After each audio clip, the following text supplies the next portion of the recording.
Welcome all of U. আপোনালোক সকলোকে আমাৰ নিউ লাৰ্ণিং ইউটিউব চেনেললৈ স্বাগতম জনাইছোঁ। এই ভিডিঅ'টিত আমি শিশুৰ বিকাশ আৰু শিক্ষণশৈলীৰ কিছুমান প্ৰশ্ন উত্তৰ আলোচনা কৰিম। প্ৰথম প্ৰশ্ন, ভাইগস্কিৰ মতে শিশুৰ বিকাশৰ কাৰক বংশগত বৈশিষ্ট্য, সমাজ সংস্পৰ্শত ঘটা পাৰিপাৰ্শ্বিক ক্ৰিয়া, আনুষ্ঠানিক শিক্ষা নে অধিকৰণ এছিমিলেশ্যন আৰু উপযোগী একমডেশ্যনৰ বাবে হয়। তো এইটো ভাইগস্কিয়ে যিটো বিকাশৰ কাৰক কৈছিলে সেইটো কৈছিলে সমাজৰ সংস্পৰ্শত ঘটা পাৰিপাৰ্শ্বিক ক্ৰিয়া। মানে শিশুসকল নিজৰ সমাজত যিবোৰ দেখে যিবোৰ শিকে সেইবোৰ সমাজৰ লগত ক্ৰিয়া কৰি তেওঁলোকৰ নিজৰ কি হয় বিকাশ সাধন কৰে। ঠিক আছে, গতিকে সমাজৰ লগত সংস্পৰ্শ সাধন কৰি তেওঁলোকে বিকাশ সাধন কৰে বুলি কোনে কৈছিলে? ভাইগস্কিয়ে কৈছিলে। ঠিক আছে, তাৰপাছত চাওক 2 নম্বৰ প্ৰশ্ন, প্ৰথম শ্ৰেণীৰ শিশুসকলে খুব চিঞৰ বাখৰ কৰিছে, শিক্ষক হিচাপে আপুনি কি কৰিব? গালি শপনি পাৰিব, খেলপথাৰলৈ গৈ খেলিবলৈ ক'ব, একো নকৰিব, এটা সাধু কথা শুনাব। ফাৰ্ষ্ট, আপুনি গালি শপনি পাৰিব নোৱাৰে। শিশুসকলক এজ এ টিচাৰ আপুনি কেতিয়াও বেয়া ব্যৱহাৰ কৰিব নোৱাৰে, গতিকে 1 নম্বৰটো নহ'বই। 2 নম্বৰ, খেলপথাৰলৈ গৈ খেলিবলৈ ক'ব। সকলো সময়তে খেলপথাৰলৈ লৈ যোৱাটো কেতিয়াবা এইটো উপায় হ'ব পাৰে, কিন্তু সকলো সময়তে সেইটো সম্ভৱ নহয়, পৰিৱেশৰ ওপৰতো ভিত্তি কৰে, সেইটো নহ'ব। গতিকে একো নকৰিব, সেইটো কৰিব নোৱাৰে। আপুনি টিচাৰ হিচাপে কিবা এটা কৰিবই লাগিব। সেইটো কাৰণে হ'ব এটা সাধু কথা শুনাব। আপুনি যিটো ৰুমত আছে সেইটো ৰুমতে তেওঁলোকক ধুনীয়াকৈ আপুনি লৈ যদি মাতি আনি সাধু কথা এটা কয়, তেওঁলোক মনোযোগেৰে শুনিব আৰু তেতিয়া কি হ'ব, ধ্যান দি শুনিব, ধুনীয়াকৈ থাকিব। ঠিক আছে, সেইটোৱে। তাৰপাছত চাওক, বিদ্যালয়ত সৰ্বাধিক 60জন ছাত্ৰ থাকিলে কেইজন শিক্ষকৰ আৱশ্যক? সৰ্বাধিক যদি 60জন ছাত্ৰ থাকে, আমি জানো যে বিদ্যালয়ত শিক্ষক আৰু ছাত্ৰৰ পৰিমাণ হ'ব পাৰে, ধৰিব লাগে 30:1। ঠিক আছে, 30জনৰ বিপৰীতে এজনক, গতিকে ইয়াত 60জন আছে, গতিকে কেইজন হ'ব? 2জন। ঠিক আছে, 2জন শিক্ষকে 4 নম্বৰ চাওক, পঞ্চম শ্ৰেণীৰ শিক্ষকে শিশুৰ প্ৰথম সাধ্যতা অৰ্থাৎ ৰিডিং টেষ্ট লৈছে, শিশুৰ প্ৰতি তেওঁৰ উপদেশ কি হ'ব? ৰিডিং টেষ্ট লওঁতে উপদেশ কি হ'ব? 1 নম্বৰ, শিশুক ক'ব যে পৰীক্ষাটো অতি গুৰুত্বপূৰ্ণ, গতিকে তেওঁলোকে যিকোনো প্ৰকাৰে ভাল কৰিবই লাগিব। সেইটো কেতিয়াও নহয়, কাৰণ আপুনি তেওঁলোকক হেঁচা প্ৰয়োগ কৰিব নোৱাৰে। শিক্ষণৰ ক্ষেত্ৰত শিশুৰ ওপৰত কোনো ধৰণৰ হেঁচা প্ৰয়োগ কৰিব নোৱাৰে, গতিকে এইটো কেতিয়াও নহ'ব। 2 নম্বৰ, আগৰ পৰীক্ষাৰ দৰে একেধৰণৰ প্ৰশ্ন শিশুক দিব আৰু উত্তৰ কৰিবলৈ ক'ব। সেইটো কি হ'ব? ৰোড লাৰ্ণিং হৈ যাব। তেনেকুৱা হ'লে যে একেটা বস্তুকে ৰিপিট কৰি তেওঁলোকে নতুন একো আয়ত্ব কৰিব নোৱাৰিব, শিকিব নোৱাৰিব, গতিকে সেইটোও নহ'ব। তলৰ ফালৰ গ্ৰেড পোৱা শিশুক শিকাবলৈ চেষ্টা কৰিব, কাৰণ শ্ৰেণীৰ বাকীবোৰতো পাৰে, সেইটো কেতিয়াও নহয়। আপুনি এটা ৰুমত কেতিয়াও কাৰো এনেকৈ ডিভাইড কৰিব নোৱাৰে যে তেওঁলোকে পাৰে নিশিকাম, এনেকুৱা শিকাম, এনেকৈ নহয়। সকলোকে একেধৰণে সম মনোযোগ দিব লাগে, সমানভাৱে চাব লাগে। গতিকে আপুনি কি কৰিব লাগিব?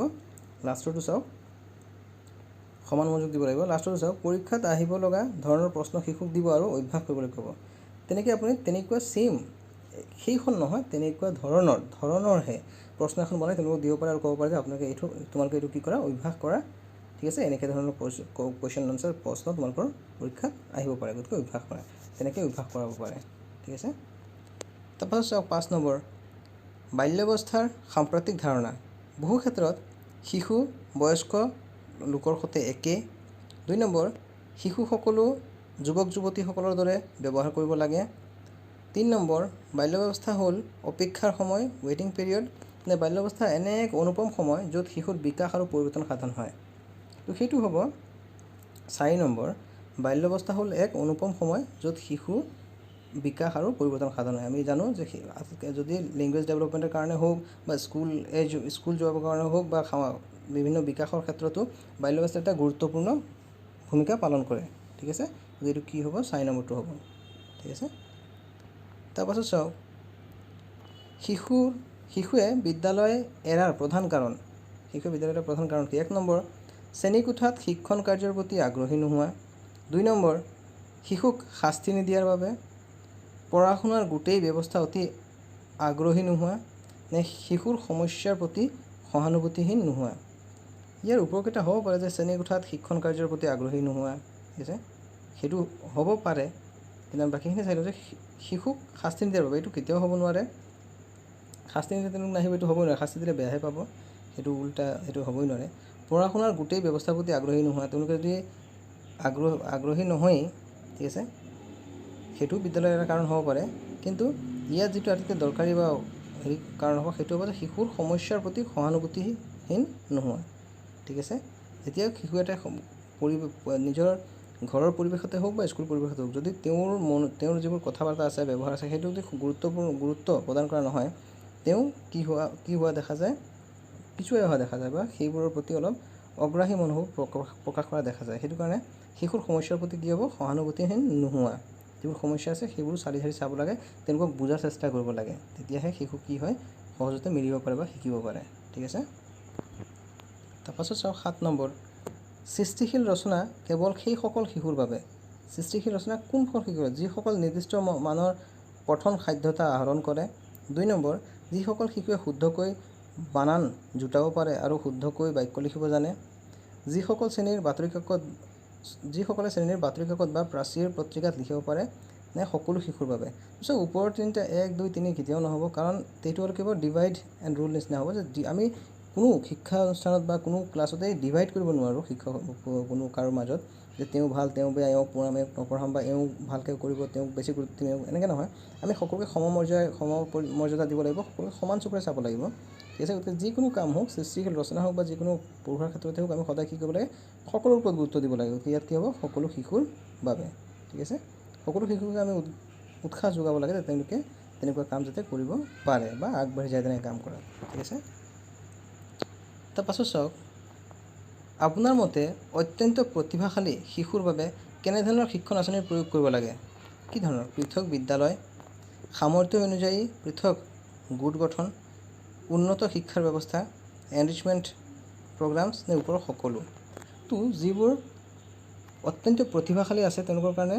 বিভিন্ন ধৰণৰ আঁচনি মানে প্ৰস্তুত কৰিব পাৰি যেনেকৈ পৃথক বিদ্যালয়ৰ ব্যৱস্থা কৰিব পাৰি যিহেতু তেওঁলোক আগৰ পৰাই প্ৰতিভাশালী তেওঁলোকৰ প্ৰতিভা আছে গতিকে বিদ্যালয়ৰ সৃষ্টি কৰিব পাৰি সামৰ্থ্য অনুযায়ী পৃথক গোটো গঠন কৰিব পাৰি যে গোটেইখিনি গোট এটা সৃষ্টি কৰিব পাৰি এওঁলোকক কি ধৰণে শিক্ষা দিয়া হ'ব যিহেতু প্ৰতিভাশীল হয় সেইটো কাৰণে উন্নত শিক্ষা ব্যৱস্থা কৰিব লাগিব ওপৰৰ সকলোবোৰ তাৰপাছত চাওক শিশুৰ সৰ্বাধিক বিকাশৰ বাবে কোনটো প্ৰয়োজনীয় শিশুৰ সৰ্বাধিক বিকাশৰ বাবে ঠিক আছে অল ৰাউণ্ড ডেভেলপমেণ্টৰ বাবে কি শাৰীৰিক গঠনৰ বিকাশ মানসিক বিকাশ সামাজিক বিকাশ নে সকলো তো সেইটো হ'ব ওপৰৰ সকলোবোৰ ঠিক আছে অল ৰাউণ্ড ডেভেলপমেণ্টৰ বাবে গোটেইকেইটাৰ প্ৰয়োজনীয়তা আছে তাৰপাছত চাওক শিশুৰ সৃজনী প্ৰতিভা বিকাশৰ বাবে কেনে পন্থা অৱলম্বন কৰিব সৃজনী প্ৰতিভা বিকাশৰ বাবে প্ৰতিক্ৰিয়া প্ৰদৰ্শনৰ সম্পূৰ্ণ স্বাধীনতা প্ৰদান আত্মবোধ উপলব্ধিৰ সুবিধা প্ৰদান শিশুৰ মৌলিকতা তথা সৃষ্টিশীল মনৰ প্ৰতি উৎসাহ জনোৱা নে ওপৰৰ সকলো তো সৃজনীশীল যিবোৰ প্ৰতিভা আছে সেই প্ৰতিভা বিকাশৰ বাবে তেওঁলোকক মৌলিকতা তথা সৃষ্টিশীল মনৰ প্ৰতি উৎসাহ জনাব লাগে ঠিক আছে তেতিয়াহে তেওঁলোক কি হ'ব অধিক সৃজনীশীল প্ৰতিভাৰ বিকাশ সাধন হ'ব ঠিক আছে তাৰপাছত চাওক শ্ৰেণীকোঠাত নিৰ্দিষ্ট বিষয়ৰ প্ৰতি অগ্ৰহান্বিত উদ্বুদ্ধ কৰিবলৈ কেনেধৰণৰ কৌশল অৱলম্বন কৰিব মানে শ্ৰেণী কক্ষত যিটো বিষয় আছে সেই বিষয় যিটো পঢ়া আছে সেইটোৰ প্ৰতি তেওঁলোকক আকৰ্ষিত কৰিবলৈ মনোযোগ আকৰ্ষিত কৰিবলৈ কি কৰিব শিশুকেন্দ্ৰিক বা শিশুৰ সহজলভ্য শিক্ষা দিব শিক্ষণ ব্যৱস্থাত বিভিন্ন ধৰণৰ সা সঁজুলি কৌশল আদিৰ ব্যৱহাৰ কৰিব পুৰস্কাৰ আৰু শাস্তিৰ ব্যৱহাৰ কৰিব নে ওপৰৰ সকলো এতিয়া আমি কি কৰিব লাগিব যে ওপৰৰ গোটেইকেইটা ব্যৱহাৰ কৰিব লাগিব পুৰস্কাৰ আৰু শাস্তিৰ ব্যৱহাৰ কৰিব লাগিব বিভিন্ন ধৰণৰ শিক্ষণ সঁজুলি ব্যৱহাৰ কৰিব লাগিব কৌশল ব্যৱহাৰ কৰিব লগতে যাতে তেওঁলোকে সহজে বুজি পায় তেনেকৈ শিক্ষা ব্যৱস্থা কৰিব লাগিব ঠিক আছে তাৰপাছত চাওক শিশু মনোবিজ্ঞানৰ জ্ঞান প্ৰাথমিক শিক্ষকৰ বাবে অপৰিহাৰ্য মানে দৰকাৰী কাৰণ কিয় ইয়ে শিশুক অনুশাসনমূলক কৰি গঢ়ি তুলিবলৈ সহায় কৰে পৰীক্ষাৰ ফলাফল উন্নত হয় শিশুক অনুপ্ৰেৰণা যোগাবলৈ সহজ হয় নে শিশুৰ ব্যৱহাৰ বুজিবলৈ শিক্ষকক সহায় কৰে তো মনোবৈজ্ঞানিক জ্ঞান অৰ্থাৎ সাইকোলজিকেল নলেজ সেইটো কিয় প্ৰয়োজন হয় শিশুৰ ব্যৱহাৰ বুজিবলৈহে সাইকোলজিৰ প্ৰয়োজন চাওক শিশুৱে মনোযোগেৰে পাঠ অধ্যয়ন কৰিব পৰা নাই তাৰ কাৰণ কি হ'ব পাৰে শিক্ষা গ্ৰহণৰ ভাল দিশ বা ভৱিষ্যত দেখা নাই উৎকৰ্ষতাৰ গুড ভেলুৰ অভাৱ মাক দেউতাক বা অভিভাৱকে শিক্ষাৰ প্ৰয়োজনীয়তাৰ প্ৰতি প্ৰত্যাহ্বান জনায় পাঠ্য বিষয়বস্তুৰ গুণাগুণ ভাল নহয় তো সেইটো হ'ব 1 নম্বৰ শিক্ষা গ্ৰহণৰ ভাল দিশ বা ভাল ভৱিষ্যত দেখা নাই, যে তেওঁলোকে শিক্ষা আহৰণ কৰি কোনটো পথেৰে যাব, কি হ'ব, সেইটো যেতিয়া তেওঁ ভালকৈ আয়ত্ব কৰিব নোৱাৰে, তেওঁ সেইটোৰ প্ৰতি মনোযোগ নিদিয়া দেখা যায়। ঠিক আছে, তাৰপিছত চাওক অন্তিমটো প্ৰশ্ন, শিশুৰ সামাজিক বিকাশৰ ক্ষেত্ৰত কোনবোৰ ক্ৰিয়া কৰে?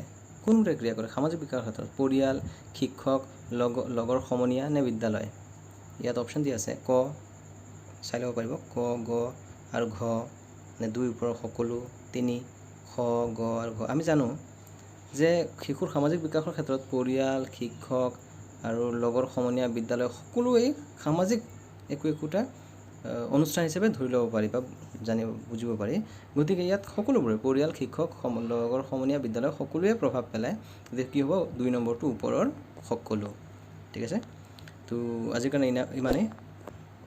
ধন্যবাদ।